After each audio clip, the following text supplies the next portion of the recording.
Welcome, welcome to this exciting Christmas Sunday, our last Sunday of Advent, also the last Sunday of the World Cup. Who scheduled church and the final of the World Cup to be happening at the same time? So if you're a World Cup fan and you're here in the room, I don't know how this works in eternity, but I think you just got a pool in heaven or something. Is that how that works? Because it's all transactional between us and God. We just have to keep measuring up, right, babe?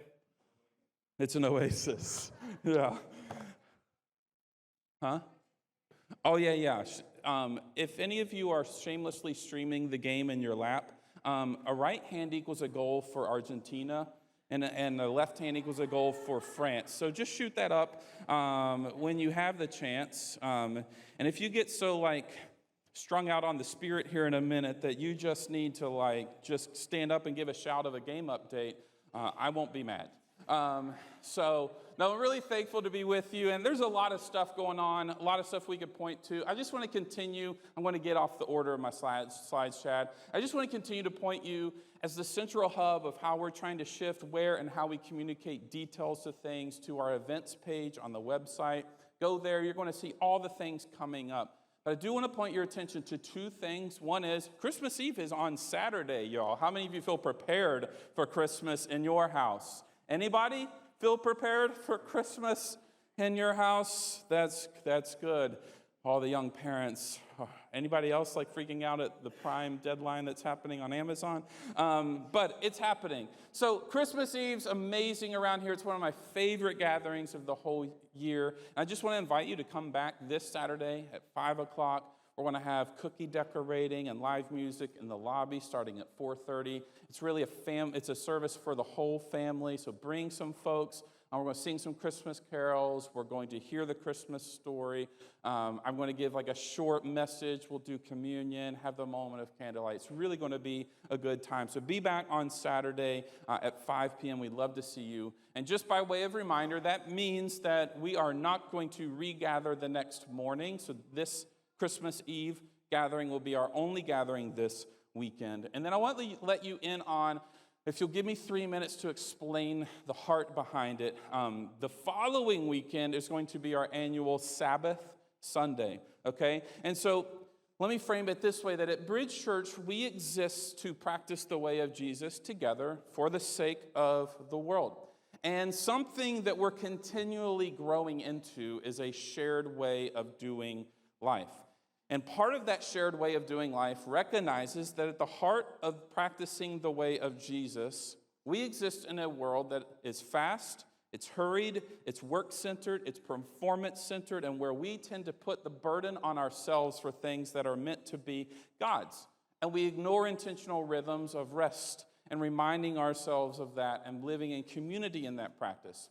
And so for us, it's something as we live into that tension, we want to further deepen practice as ancient as they are, meant for the modern world, called Sabbath. And we talk about how we live and exist in this space through the practice of Sabbath. And for those of you that are that sounds very Jewish, it sounds very like Jesus railed against people that did the Sabbath thing, I want you to know that our approach to it is not the things that he railed against about it. It's not legalistic, it's not religious, it's not to check a box. But it's actually something that's formational, it's something that changes us, and it's something that God invites us into, and it's just flat out, it's a gift, a rhythm, an intentional space towards rest and stopping and worshiping God and actually doing the things that you enjoy in life, like God meant that for you, and it's a gift that we embrace. It's a gift that Jesus modeled. It's a gift that Jesus spoke of, and so for me, it sits right at the intersection of we live in a way of the valley in a cultural moment that is fast, it's work-centered, it puts our identity in performance, puts our identity in producing things, and Sabbath is a way to get us in a counter-formational way just to realize some things, that God's ultimately in control, that you aren't meant just to work, you're actually meant to enjoy God. You're meant to set aside time to be more and more present to God and to each other and to your family. Are you tracking so far? You're like, what? Yeah, but what does this mean for that Sunday? I'm getting there.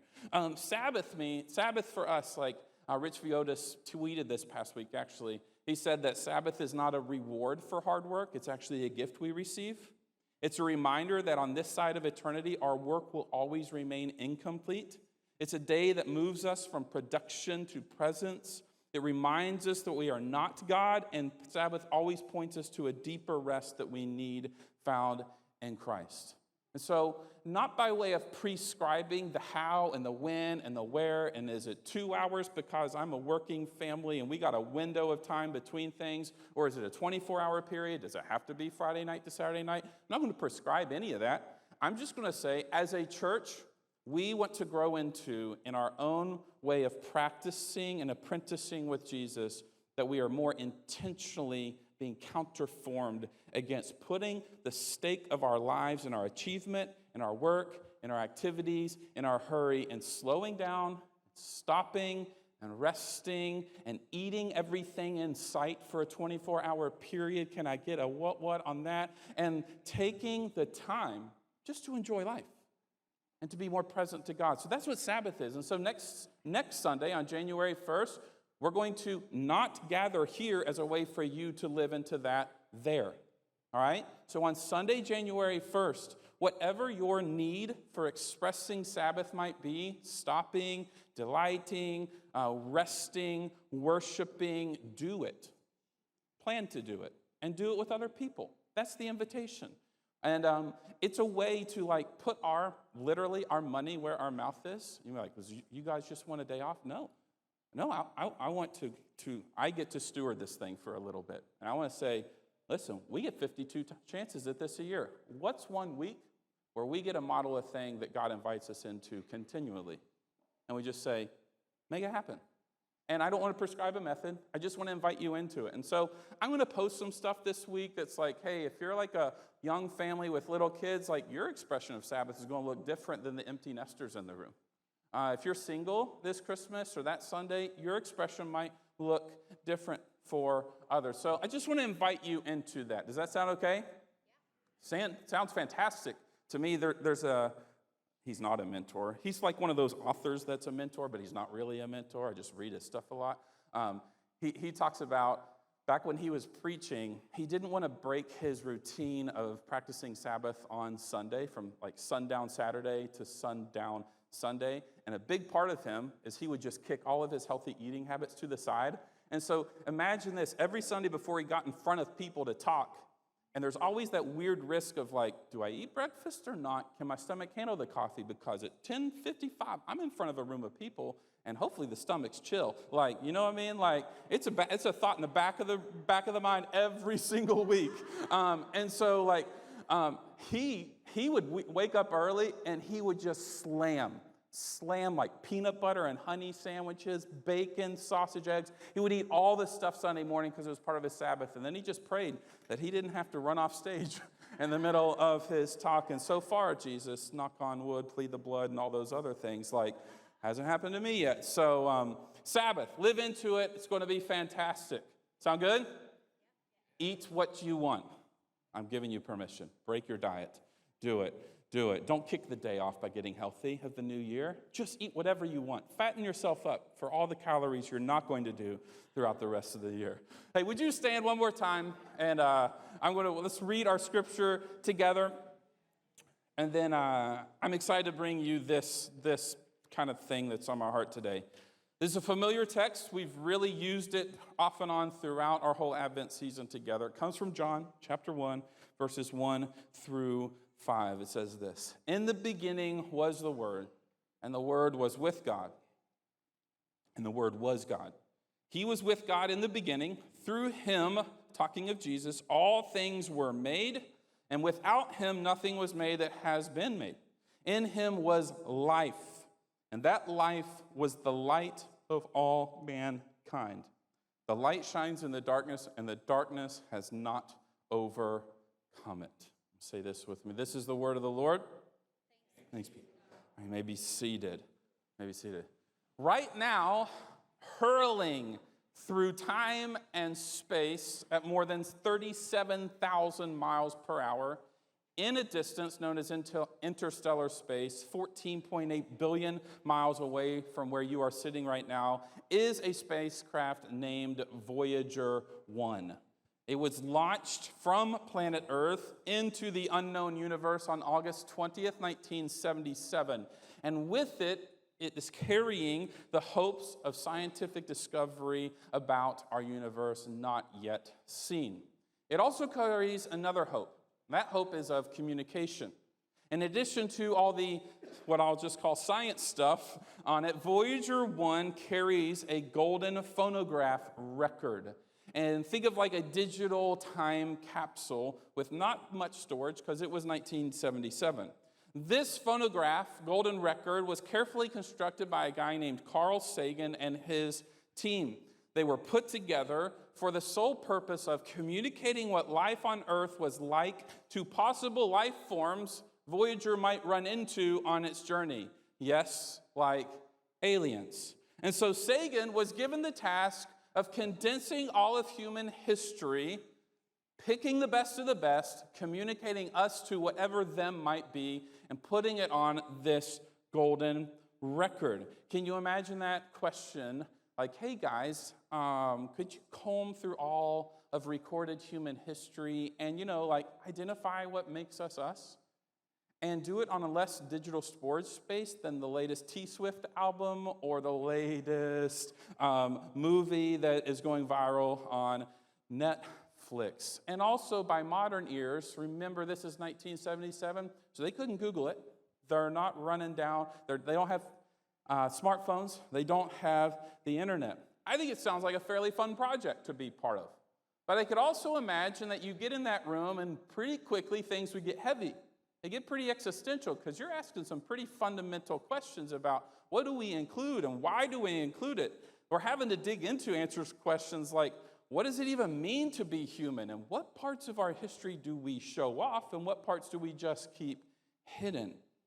Sagan and his team eventually settled on 115 pictures of our planet, including a woman in a grocery store, page 6 from Isaac Newton's System of the World, a father and daughter together, the gymnast Kathy Rigby on a balance beam, and a series of pictures of nature and geography and science. This golden record also included more than 90 minutes of recordings of the world's greatest music, according to Sagan, which included Bach's Prelude and Fugue in C from Book 2 of the Well-Tempered Clavier and Chuck Berry's Johnny B.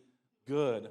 The golden record was full, and it is still hurling through space right now with greetings and pictures and music waiting to be discovered by if there is something else out there. Pretty fun project to be part of. Pretty heavy. Pretty big questions about life that old Sagan and his team had to answer. Because in deciding what to include, he had to measurably decide for all people, everywhere, ever, what matters most in life about life? That's pretty heavy. That's kind of serious.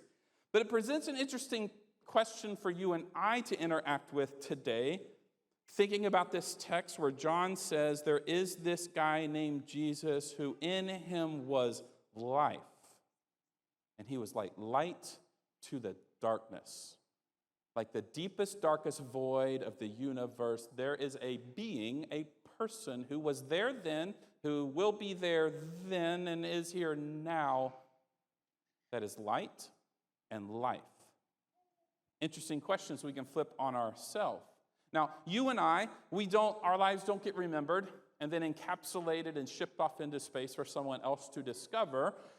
But they do get reduced eventually to a symbol that we'll all eventually share. And that symbol looks something like this. It's a dash. The date on the left, a date on the right, and a dash in the middle. One day, the whole of your life will come down to a dash. Think about that. And that dash will become the symbol of your story. It will carry in it the weight of how and why you lived your life.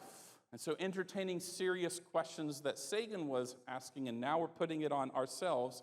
Let me ask you this, as you right now live and breathe, sitting to a chair, by forces of gravity on a spinning blue and green planet hurling through space and time, we're big deals. As you live and breathe, your dash, but we are big deals. Like, that's the paradox. As you live and breathe your dash every day, how's that going? And how in the world do you know? How's it going? Why is it going the way you said it's going? It's kind of the setup, though. That's not the ultimate question here. That's not the ultimate question that Sagan would be asking us after his project either. I think he'd be asking something more like this that gets at the heart of the question.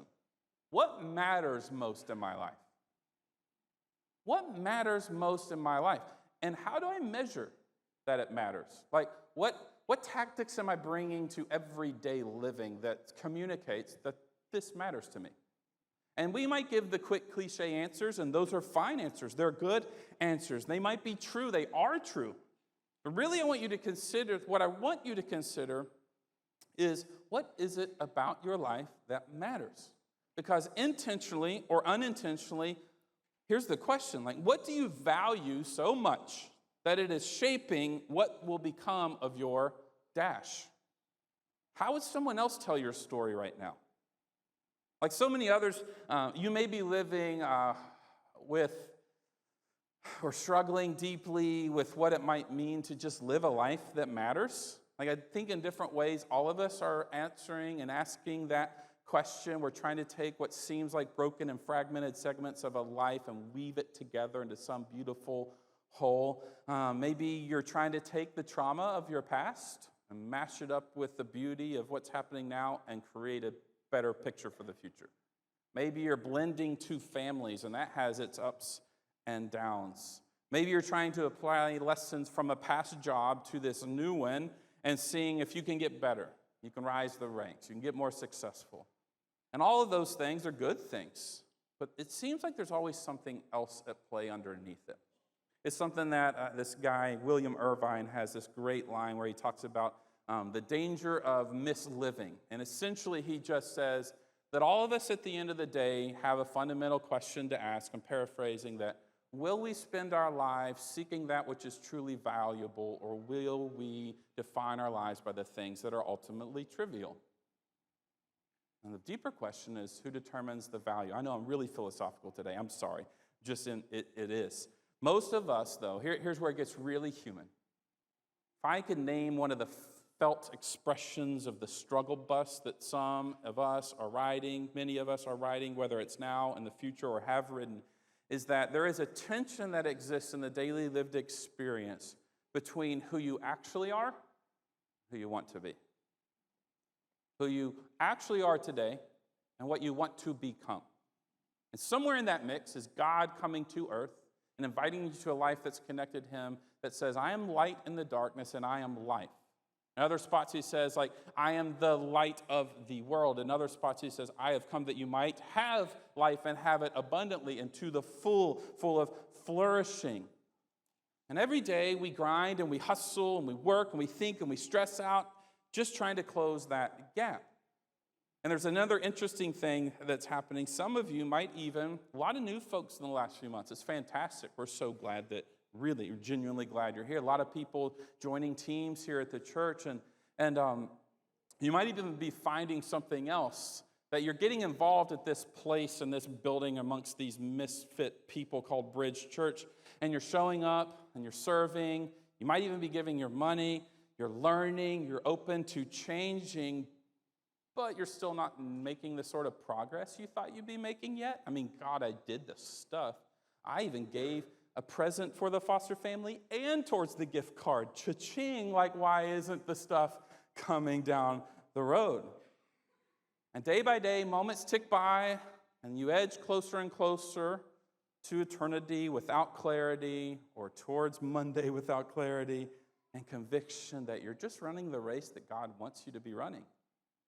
And again, yet somewhere in that mix, here we are at Christmas, talking about the arrival of Jesus, who John just said was there at the beginning of all this. Like, he's fashioned this, he's had a hand in it, he was part of making it, and he's part of sustaining it, and he's constantly in the mix, and that in him, John says, is life.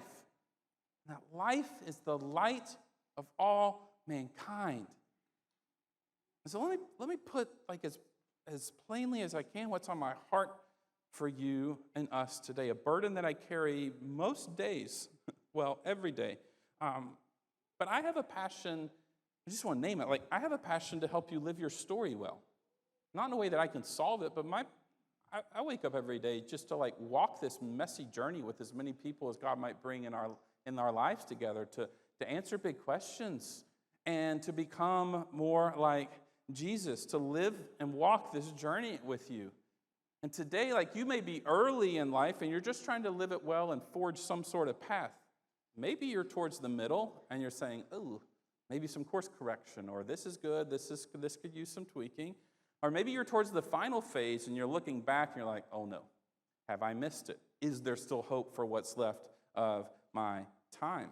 Wherever you are, like I want to see your dash filled with like truth and goodness, and beauty, and happiness and joy and depth and meaning, so that when you look back over the moments that make up this thing that you call your life, your dash, your story, instead of experiencing misliving and feeling the weight of regret, you will realize that you have learned to live in the way of Jesus and have just found that he actually is this whole thing called life, and that through him you can have life. And so, like on behalf of all of humanity, Carl Sagan decided what mattered the most about life. But when it comes to your life, when it comes to your dash, this is the question. What matters most to you? Why does it matter to you? And because I am who I am, there's an even deeper question at play. And it's really the question that's at the heart of this. And it's the thing that I want to contrast for our remaining time together. And I honestly think, that it's something that God might invite you through his Spirit to ask some deep reflective questions and to consider what sort of story your life is telling, and to begin to consider what sort of values and why and motives are behind the thing that is called your life. This question is this: what is the driving force, the driving motive behind what you say matters the most? And here's what I mean. When it comes to your life, you tend to measure what you're driven by. Let's say that you want to become the best salesperson in your company. What do you begin to measure? Your sales, right?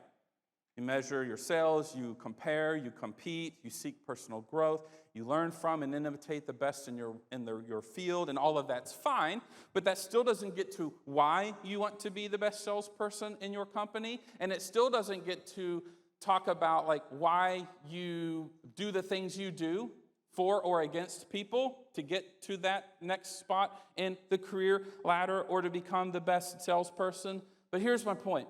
At the most basic level of life, here's my big truth claim. You ready? I believe that there are two primary drivers in life, from your soul out to your relationships to everything in between. These are the two things that are shaping your dash, your story. Those are fear or love. Fear and love. Read Genesis 1-3, see where fear and love are ultimate questions. Read the end of the book, see where fear and love become ultimate. Do you find yourself being driven by fear or by love? Can it be a mix of the two? Of course it can. Of course it can. Of course it can. But today I just want to contrast the two for a moment. And very simply, the best way I know how to illustrate the difference is like this. Fear is a heavy burden to carry every day. Fear is heavy. Fear gets your feet stuck. Fear burns you out. Fear focuses on the worst. It's just heavy. And fear, you may be hearing that word because of the last few years, and you're immediately categorizing that into a certain expression of political and medical views in light of the pandemic. Try to park that to the side. Fear, for the way that fear operates at a base level, is what we're talking about. Fear is a heavy burden to carry every day, but love is about as light and free as it gets. Now, let me tell you a story about how some inexperience and fear and stupidity led to a nearly disastrous hike in the Grand Canyon for me and some friends almost 20 years ago. Will you hand me that pack? I didn't plan. It's kind of heavy. Oh, yeah, the pregnant lady, sorry. Didn't think through that. See, love does things for others that may put a strain. Yes. I fear what's coming later. I'm just kidding. Just kidding. So my freshman year, that was so dumb. Why didn't I think that through? You shouldn't pick up a heavy bag. You're like 14 weeks pregnant. Going to be a girl in June. So freshman year, just kidding. Freshman year, a group of us went out west. Brandon was on that trip. He might or might not get thrown under the bus later, just like I did on the whitewater rafting trip. So I'm glad you're here and sitting on the front row. That was God's timing. Freshman year, a group of us went out west. We flew into Vegas. We spent a bunch of time around like Bodie Ghost Town. We were going to go to Yosemite. Too much snow, so we hiked out on the outside of it. It's just, the big pinnacle of the trip was we were going to hike the Grand Canyon. It's kind of the trip of a lifetime, right? You're 19 years old. You're going out west. It's like this big thing. Never done anything like that. We were about to spend like hours upon hours upon hours in rented vans with people before the internet, before navigation. Like we're a bunch of 19-year-olds trying to get around with Rand McNally atlases, no Spotify. I think we brought 3 CDs for the whole trip, a Switchfoot CD, a Hillsong United. Was it a Yellow Card CD? I don't know. That one. Anyways, for the trip, this was the pack that I bought. $100 on eBay. Back when you bought things on eBay. Bought that thing, had no idea what I was purchasing. It's measured in liters. So okay. And so I had prepared for this trip, physically and mentally. But as far as knowing what to pack, that was a different story. And for the hike, it was supposed to be a trip from the South Rim down to the river and back up. 2 days, 1 night. I always exaggerate. My current mileage on that is about 26. It was probably closer to 14 or 15. I don't know. But the older I get, we're definitely it was 26 miles at this point. And in this pack, all kinds of things were packed. 2 days, 1 night, with vans in a parking lot very nearby. All kinds of things. For example, we had the essential clothes, a tent, water, flashlight, sleeping bag, couple first aid items.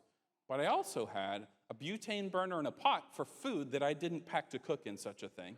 I also had a week's worth of clothing in that thing instead of, 1 night.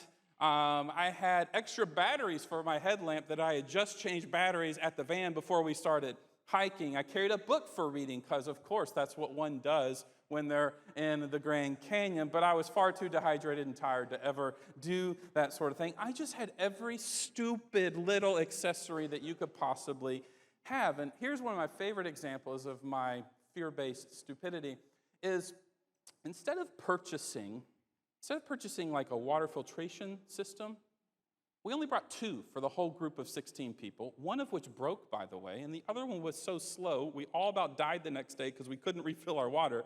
Instead of doing that, I packed 200 ounces of water to carry in this bag with giant Gatorade jugs, no electrolytes, just water. It was dumb and heavy as all get out. But the best part of the story, one of the best parts, is that, and I'm going somewhere with this, it's going to be a beautiful illustration, is that my Camelback, which is that thing you put in a bag and it comes out, I saved that for last, right? And I saved it for the end. But it was inside my bag.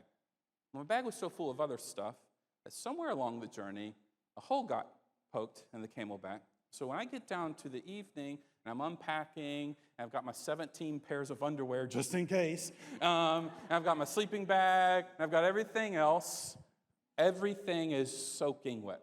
My nighttime gear to stay warm, my sleeping bag, our tent, soaking wet. And I'm out of water.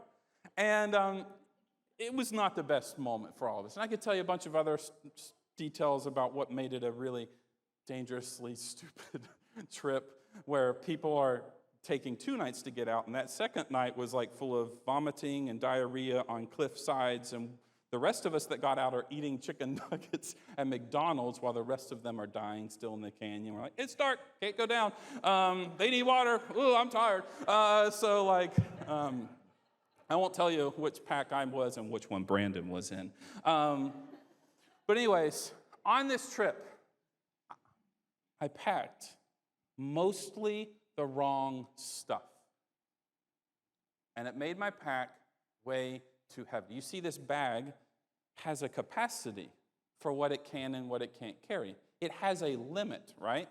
It has so many liters that are available to be filled with things that are meant to be somewhat in a survival situation for people. It has a limit. It has a capacity. And there is a way of wisdom. There's a certain way that you can fill that bag that is filled with helpful things.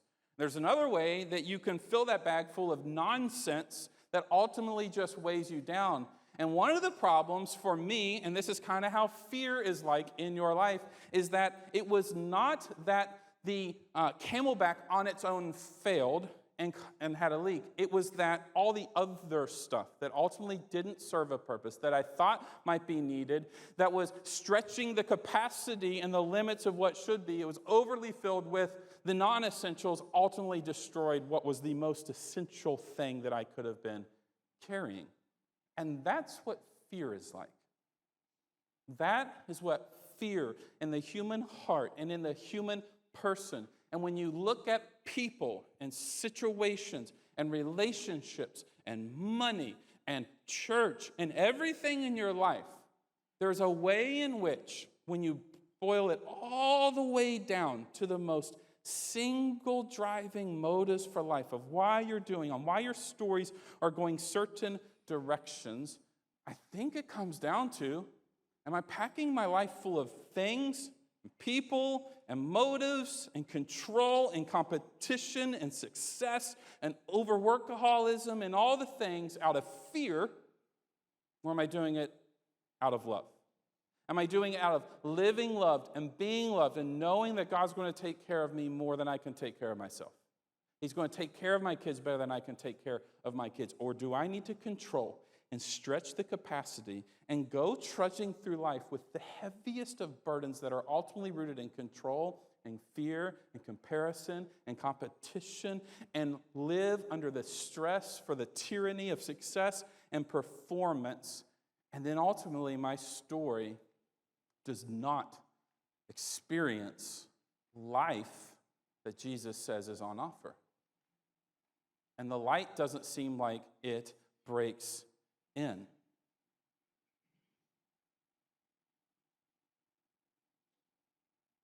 And so, I think I'm going to hang it up right there. I have some other stuff I was going to share. I'm just going to leave it on the table. And I just want to make 2 final points. The first point is this, that your life and your humanity, it has limits. You are not you are not in your own strength and in your own life something that has just endless capacity. But you, at the end of your rope, embracing your limited capacity and beginning to relinquish the fear-based things that cause you to cling and fill your life with the heavy non-essentials, begin to experience a type of love and freedom that can come if you will just be honest about your limits and then open your life to a limitless God. And one of those decisions is based in fear, and the other is based in love. The second thing I want to say, I want to give you this image, and it's all the way towards the end, Chad. It's of a paper tiger. I don't know if you are familiar with this. It's kind of had a renaissance in the political arena in recent years. This comes from Chinese folklore and wisdom sort of literature. But essentially, a paper tiger it can be layered over as an idea or a concept to things or people where that person just claims or appears to be powerful or threatening, but at the end of the day, isn't. It actually has no power. It's a facade. It's like the wizard. Let's get the Wizard and the Wizard of Oz. It's powerless. It's a veil. It's a facade. It's a front. It's massive superiority complexes actually ruled by insecurity. It's complete competition with other people ruled in, I don't feel good enough. It's seeking a relationship or a marriage or a dynamic that isn't honest about their own need. And so we spend all our time taking rather than serving. And fear is the ultimate paper tiger. It's the ultimate paper tiger. Because the reality is, I packed my bag so heavy out of fear that everything and anything could go wrong. I invalidated the fact that I was with 16 other people that was also carrying essentials and that cared for me and wouldn't let something happen to me. I invalidated I also just wanted to be the cool kid with all the accessories. I did it for image. I did it for the fun first trip. I did it out of vanity. And what did it do? It weighed me down and destroyed my water. And the end of that story is like, we all ran out of water. And kind of miraculously, people along the trail gave us water. We found a stash of fresh water hidden at a spot that we had actually built across the day before as we were waiting to catch up. That's a whole other story. Like, we ran out of water for real, and then God gave us water. And so in a culture that's full of competition, what would it be like to live with compassion towards other people? In a culture that's full of comparison, what would it be like for you to live out of your calling rather than out of your competitive nature? What if the greatest gift that you could give to your kids, your grandkids, was to quit making the goalposts of their success about winning in high school, but vastly blow up their definition of what life actually is? And I'm not out on winning. I'm not out on competing. Win some games. Do the things. Be cool. But what if the script that is so prevalent in our shared way of culture here in the Valley that's about winning is destroying our ability to love and to live loved? And it's it looks nice and fluffy and on the outside, but it's really just fear. Fearful my kids won't make it. Fearful they're going to suck. Fearful they're going to be lonely. I'm fearful. What if you could love them enough to, quote Rich Viotis again, that they could grow up where winning wasn't part of their framework? It's just about living life based on the ultimate reality of what is, and that's the light of Jesus and the life that he has on offer. And sometimes you win, sometimes you lose, but that's not the metric of success. What if they could grow up with nothing to prove, nothing to possess, no performance, no thing that rushes anxiety and darkness on their life? What if we could lose the winning script that we all think we have to have, and we could define life by life? Because at the center of all of this is a being, a mind, a heart, a beautiful God who was part of the beginning and made it for what it is now, who offers you in loving invitation to just take your life and position it under his love and experience something that Jesus says as an invitation for the weary and for the burdened, that he will give us rest. Right there in Matthew 11, the next slide, is that you can take on you his yoke, his teaching, and from that you will find rest for your souls. Because ultimately what? The burden is light. So quit mispacking. Quit mispacking. Fear is the ultimate paper tiger. Don't spend your life trying and striving and competing because fear told you to do it. Let love write your story. Let love write your story. Have an honest motive check today. It doesn't make you good or bad or disqualified or unqualified or you can come back next week because you're one of us or not. It's nothing like that. Have an honest motive check. Am I hustling out of love for people and for the team that I get to lead and the family that I get to steward and be part of? Or am I doing it to win? Not anti-work. The same way that Sabbath isn't a thing that says that we're anti-success and anti-grinding and anti-intensity. It's a motive check. I need a rhythm of Sabbath in my life so that my motives remain pure. And I remember that I'm not God. Your work life needs to sometimes you need to remind yourself, I'm not God. God's God. Fear and love. Remember the Voyager, who right now, again, just went a little bit further into unknown expanse of the universe? It's a little bit further than it was when we first talked about it. Blows my mind. 37,000 miles per hour, still beaming data back to NASA. 1977. Remember that? It is hurling through time and space as we speak.